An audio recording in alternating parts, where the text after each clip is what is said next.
So, moving on to another story, and linking it still with IndyCar, but throwing in a bit of World Endurance and Formula One legacy into it as well, because ex-Formula One driver Mick Schumacher has completed his first IndyCar test session on Monday at the Indianapolis Motor Speedway road course.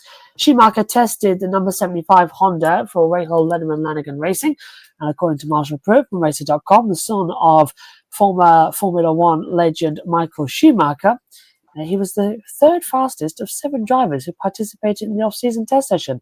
Dennis Hauger was fastest, followed by Alexander Rossi, and then Schumacher.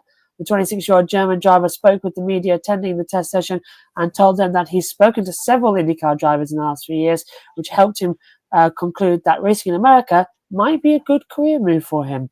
Although Schumacher is currently driving for Alpine in the FIA World Endurance Championship, he's been burning inside to get back into a single-seater because that's where his true passion lies. Schumacher really enjoyed his first time driving an IndyCar and said if he decides he wants to be an IndyCar driver in 2026, he promises to fully commit to the series, including learning the ovals. He added that he wants to be in a place where he enjoys racing and once again repeats that single-seaters are what he's always wanted to do. According to Kurt Calvin from IndyCar.com, RLL could have a spot in its 2026 IndyCar lineup if Schumacher decides he wants to pursue an IndyCar career. Schumacher told Calvin that they had days and weeks to figure out what opportunities are there for the future. The link to this article is in the video description below, and photo taken by Chris Jones from Penske Entertainment. Surprised it's not Prema, really, given his history with the team and how they brought him up throughout the ranks as well. But Kobe, start with you on this one. How encouraged are you by Mick's positive reaction to his first time driving an IndyCar? Well, Josh, before I answer your question, I want to touch on the Prima point. Their IndyCar future is still uncertain at this point right now. So, I would actually be kind of concerned that Mick Schumacher was talking about going to Prima right now because we don't even know if that team is going to have an IndyCar program in just a few months' time. When the IndyCar series kick off the year on the streets of St. Pete, hopefully we'll see Prima. Want to see Callum Ilott and Robert Schwartzman continue to compete in this series. Will be such a shame if we lose that team after just 1 year in the North American Racing Open Wheel Racing Championship. But getting back to Mick Schumacher, almost every single photo and video I saw Mick Schumacher, he had a large grin on his face. I think he had the time of his life, and it looks like he really enjoyed driving the IndyCar.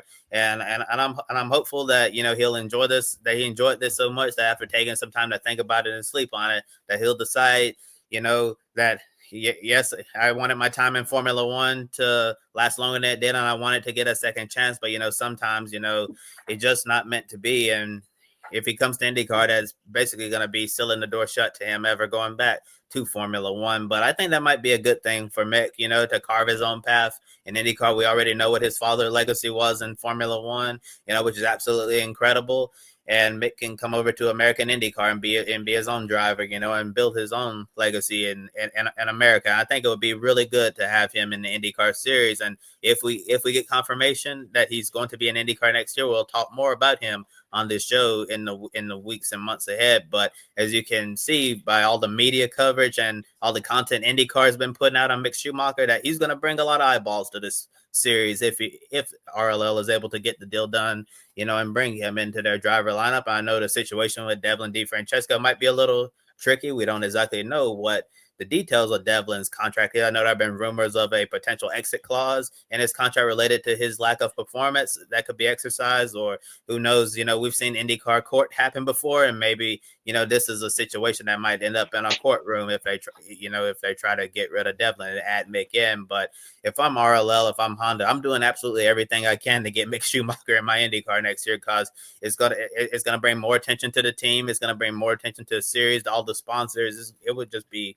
remarkable to have, like we said on the last show, we talked about Mick, to have the Schumacher name on the IndyCar grid as Schumacher competing in the Indianapolis 500. And I also love hearing Mick, talking about, saying that he's basically not going to do what Roman Grosjean did when he left Formula One. We know Grosjean come over his first year in IndyCar. He ran all the road and the street courses. And then, he was loving his time in IndyCar so much, he got very curious about the ovals after previously saying that he would never run an oval because of how dangerous it was. And then Grosjean started, having a good time on the ovals once he, started running on them. And Mick, said that he was, like say, Josh was going to fully commit to the IndyCar series if he decides this is where he wants his career to go. And, you have your road and street courses, which he's used to from, Europe, but the oval's completely foreign to him. And I'm happy to hear that he's open-minded about it, that he said he was willing to do an oval test in the future, and also, just figure out this different discipline of racing, regardless of how dangerous this is. And also want to address some disappointing comments. It's been said from some people in the F1 world and some of the fans over there.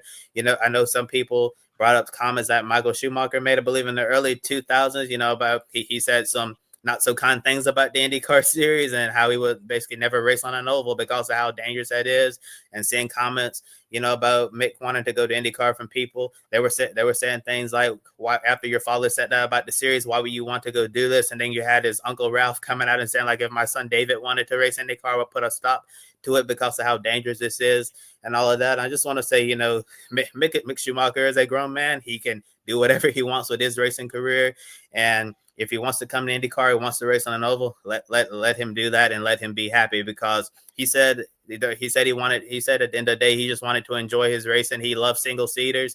And if you heard anything from Mick Schumacher recently, the one thing that stands out the most, he keeps saying, I love single seaters because this is his passion. This is where he wants to be. But overall, I was really encouraged to see how happy he was to drive the IndyCar, and I was also encouraged by his lap times. I believe he was like 2/10 off of Dennis Hauger's time, and for someone who has never driven an IndyCar before, I think that's really cool because he was very close to Rossi's lap times as well, who's been an IndyCar veteran for a while now. And then Dennis Hauger, he had the one IndyCar test at Mid-Ohio. So he has a little bit of IndyCar experience, and then Schumacher having none to only be a couple of tenths off from the fastest time. Really impressive. And I really hope that RLL is going to be able to get this across the finish line and bring him to IndyCar full time in 2026, because I think we're going to see a lot more people tune into the series because of Mick Schumacher. Yeah, not much more to add really, Kobe, to what the points you've touched on. I think Fox, IndyCar, Honda, Bobby Rahal, everyone needs to get around this and make this happen in a Bernie pinching IndyCar guys in the 90s to come to F1. Jack Villeneuve obviously is bringing to mind. This is not quite the same, obviously, but someone going the other way and making it work with, again, we're talking about Robin Perry at the top of the show. He's young enough. He's got plenty of time to go and do a good job.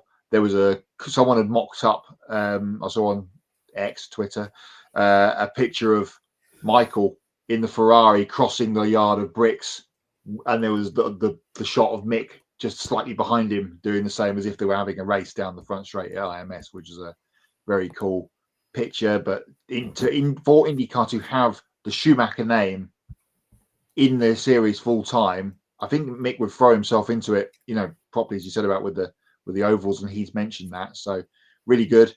I mean, can't be any worse than Devlin DiFrancesco has been in that third RLL car for the last couple of years. And what a surprise, Ralph Schumacher made a comment which everyone disagreed with. I'll just leave that there. Absolutely, as it's now got a couple more comments coming through as well. RLL would probably benefit a lot in terms of bringing in Schumacher. It brings in as well.